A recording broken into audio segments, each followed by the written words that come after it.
upgrading your time trial bike. It can be a hell of a lot of fun, but more importantly, it can make you faster. This got me thinking, however, if I was going to upgrade my bike and my stuff from the beginning, which order would I do them in? I have for you 21 of the best upgrades that you can do for your time trial bike. We are going to go from the essential to the purchasable to the reaching for it. And for each item in this list, I'm going to have an estimated watt saving in the corner for you to look at, but this estimation is going to differ from person to person and bike to bike. It's just a rough range. So with that, let's start with the essential. Come on in. For me, easily the first upgrade I'll do on any bike is tires. The reason being, it's your only point of contact with the ground, and fast tires are going to work literally all of the time. They're also a pretty cheap upgrade to do as well, and they're more of a perishable, so you're going to be replacing them at one point or another anyway. An easy way to find the fastest tires for your bike is you got to start on bicycle rolling resistance. These guys do all the testing for you, and I will link to their website down below. The second thing to note with tires is that you want a tire width that's going to fit the width of your rim. So realistically, you want to be following the rule of 105. So your wheel width is 105% the width of your tire. For upgrade number 2, we're going to be sticking around the tire area, and we're going to be upgrading the inner tubes. For me, if you're time trialing, you've got to go to the quickest options available, and that is either tubeless, like I'm running here, or latex. Latex inner tubes don't actually cost that much more than a normal butyl inner tube or even a TPU tube. But if you want more rolling resistance data, Bike Rolling Resistance have done it again, another link down below. Okay, I promise we are nearly done with wheels, but my next upgrade is going to be your tire pressure. And the reason it's number 3 is that you may have the fastest tires, you may have the fastest inner tubes, but the pressures need to be right as well. And it's something that you can just do for free really quick right before you're setting it up. And an easy way to find out your optimal tire pressure is to just go to the Silka calculator, linked below again. Free to use, and you can find your perfect tire pressure. Number 4, if you are serious about going fast, the next upgrade has to be a waxed chain. At the moment, wax is easily the fastest chain that you can do, and it just saves you so much time on cleaning your chain. Not only that, it's gonna last longer as well. If you wanna actually look at some test data to how much better a wax chain is, I'm gonna have zero friction cycling linked below as well, another link for you to follow. But in all seriousness, if you use a wet lube on your race chain, then contamination is gonna get on the inside. The process to clean out 100% of that contamination takes forever. That's why a wax chain is more advantageous. It will be faster all the time, every time. For my 5th and final of the essential upgrades that you can do for your time trial bike is your position. If you're using a road bike, aero bars are amazing. What they tend to do for you is they bring your body and your chest out of the wind, and it puts you into a comfortable aerodynamic position that you can hold the whole way around.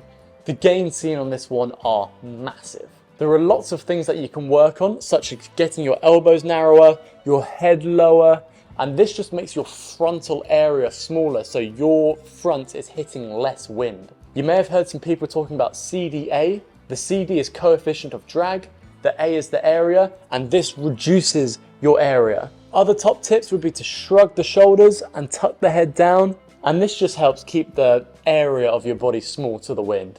I'm just here afterwards in the editing booth, and there is one essential bonus tip that I've missed out on the video somehow.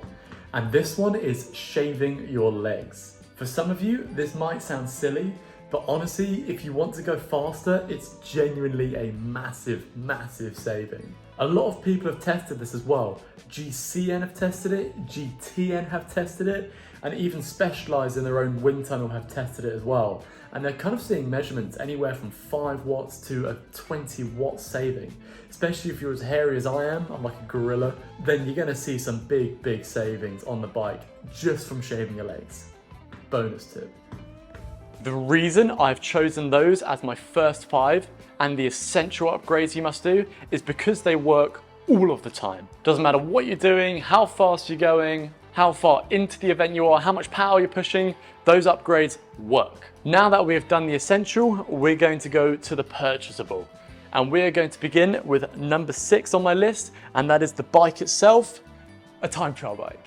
The reason I have the time trial bike so high up on the purchasable list is because of the comfort and the adjustability that it provides. Yes, the bike itself is much more aerodynamically shaped, and this saves usually like 5 to 10 watts, so it is a big saving in itself, but the real gains come from what it does to you as a person.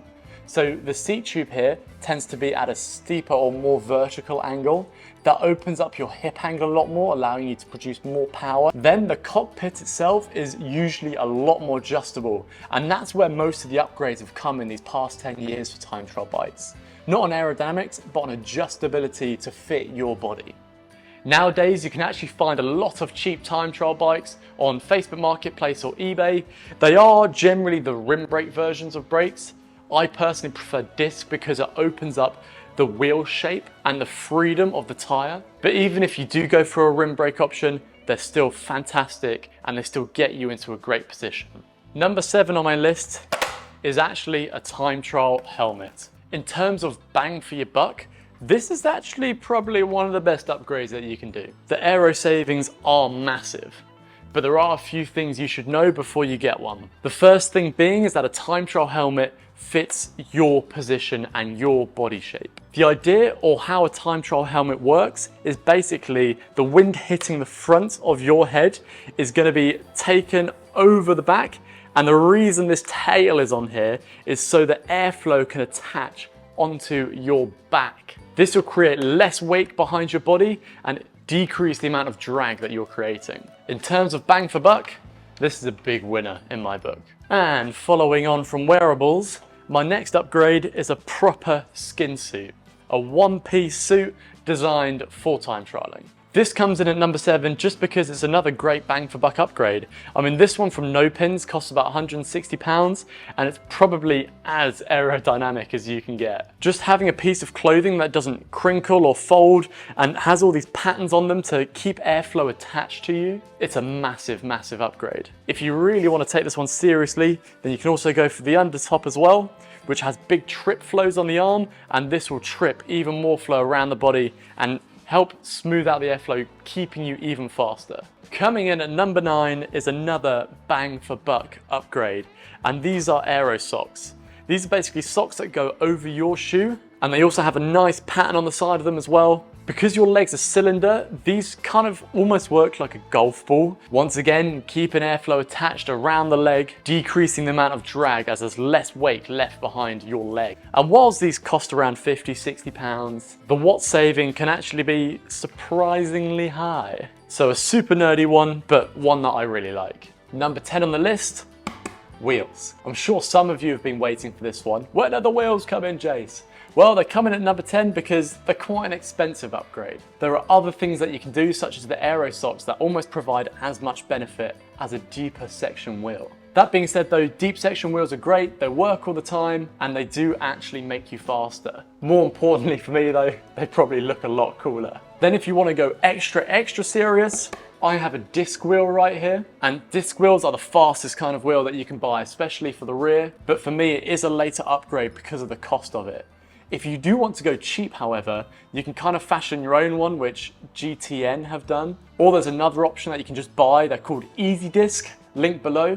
And this will give you a fully faired rear wheel for very cheap, about £160. There are risks to going deeper on the wheels, and that is you're more susceptible to side winds and side force from the winds. But for me, it's a small price to pay for speed and looking good. Coming in at number 11 on my list I think is a great one, and that is actually an aero water bottle. A lot of new bikes nowadays actually come with them integrated, such as this Orbea or Do. There's the new Colnago that Tadej Pogacar rides, and the Canyon Speedmax, which has integrated storage in the down tube here. You don't need to buy them integrated, you can just buy ones that look very similar to this, nice and slim, and they usually cost around 25 to 30 pounds. Rather than a circle hanging out behind your tube, it basically deepens the shape of your down tube here. This one's here because it's cheap, but it works. Number 12 is kind of a free one that you can do, and that's actually a bearing check, especially if you have an older time trial bike. With your chain off, for example, when you're waxing your chain, just check all your pulley wheels are spinning nicely, the rear hub's spinning nicely, your bottom bracket is spinning nicely. It's a small thing that you can do, but it's just going to keep on top of those bearings, make sure you're not wasting any watts. It's not going to gain you much, but it's not going to waste any. I am going to talk more about bearings later though. My final purchasable upgrade is actually going to be a power meter. You can either do this with the crank or you can do it with the pedals. I have the pedal option here. I've got the Favero Aciomas, but just having a power meter is really helpful for managing your effort. By holding a more consistent power, you could potentially hold 5 to 10 watts more average than if you went too hard at the start. So just by power management, you can actually upgrade your time trial speed with a power meter. Staying on the pedals if you want. I know Wahoo Speedplay do a much more aerodynamic pedal, and I know it can save, like 1 to 3 watts, but for me, I don't know if that's worth upgrading for. Well, those are my purchasable upgrades. Now let's go on to the more far-reaching upgrades. These upgrades are upgrades that probably cost more than what they give back, or they're also just some very fine finishing touches that you can do to you and your bike. So that brings me on to number 14, taping holes. As you can see around the top here, I've taped up some holes which basically would have disturbed the airflow a lot more. And I've done this in other areas of the bike. For example, there's a hole here. To be quite honest, I'm not sure how much taping these holes actually save, but if you have a lot of them on your bike, then I think they could add up to a significant number, like maybe like 2, maybe 3 watts. And it's something that's so cheap. I mean, most people just have some electrical tape lying around and it's a pretty damn easy job to do. 15 on my list is actually much more UK specific. In the UK, we need rear and front lights on our bike. And I just think you can be smart with the position that you put them in. For example, I have this nice under saddle one here.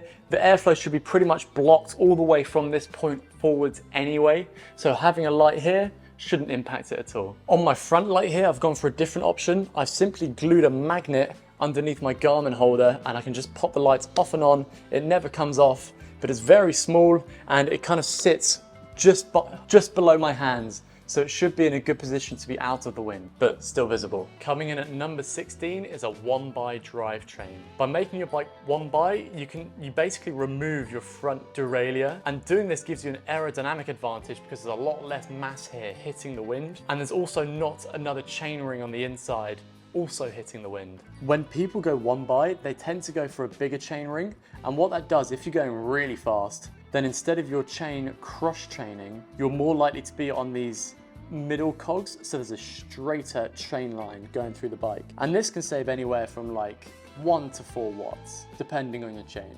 There are some downsides to this one though, and that is less gearing.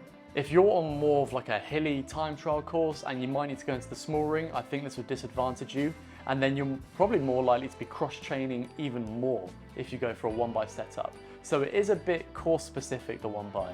Speaking of that bigger chainring, that could be upgrade number 17. The bigger chainring allows for less articulation around the chain, so it will give you a very, very marginal save in watts from that. But its main purpose is to give you a straighter chain line again. So once again, the bigger chainring is very course specific. So if you know you're only doing pancake flat courses and you push a lot of power, you're going to be in those top 3 teeth for a long time, then the big chainring could be more beneficial. If you're not very powerful like me, you can stick with the smaller one. If you do go to a bigger chainring, there are options for more aerodynamic ones. Luckily, this is the one that came on the bike for me. But as you can see, it's just a fully faired chainring, which should, in theory, be more aerodynamic.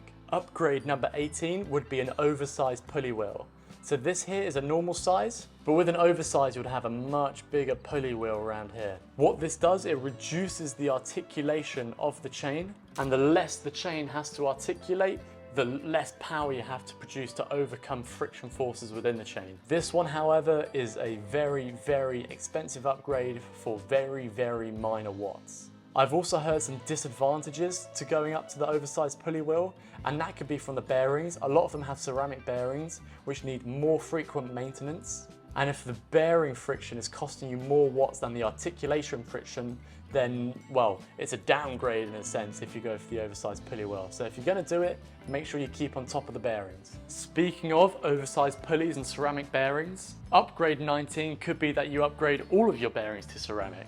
You can do the bottom bracket, the pulley wheels, the wheel hubs themselves. Like I said, there may be more maintenance involved, but this can make you a little bit faster. Some people even go to the levels where they clean out all the original grease in their bearings and they just put in like a really fast racing grease. The racing grease doesn't last as long or protect the bearings from water as much, so you will probably wear through those bearings quicker, but it's just another option. I've only got 2 more upgrades, with one, I guess, bonus upgrade at the end, if you can find a way to do it. But coming in at number 20 is wind tunnel testing. This is where we get really expensive. But if you're super serious, you can't think of any more gains, you can go to a wind tunnel and the guys there will probably help you find those teeny little margins, and that could potentially add up to some really massive gains.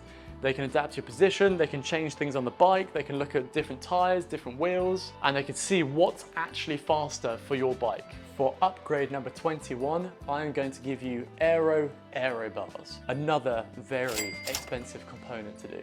If you don't know what aero bars are, they're basically aero bars, but they have much more of a fairing around them and they're designed to be shaped around your arm. These can be more comfortable for you and they can direct more flow around the arm rather than being more weight and drag behind the arm. This can give you a minor saving, especially if you get the tilt to the right position, but I'll probably recommend some wind tunnel testing if you are doing this to see if they are faster for you. This one is very expensive and I think it is very far reaching if you're going for that upgrade. Then finally, my bonus upgrade, I guess, is going to be number 22, but that is to hide as much cable as you can. I've got a mechanical group set here, so I have to have these cables coming through here. Unfortunately, I won't go through my mono riser. Older bikes tend to have much more cables hanging around the front, so there's options. You can tie them together, you can potentially hide them behind something, just things to get the cables out the way. I think I heard a stat once, for every 10 centimeters of cable, it's a 1 watt loss. Wow, okay, that list was exhaustive and there was a lot on there. If there's any more in this video that I haven't thought of, please let me know. But I'm Jason, this has been Cycling Unboxed, and I look forward to seeing you in a future video.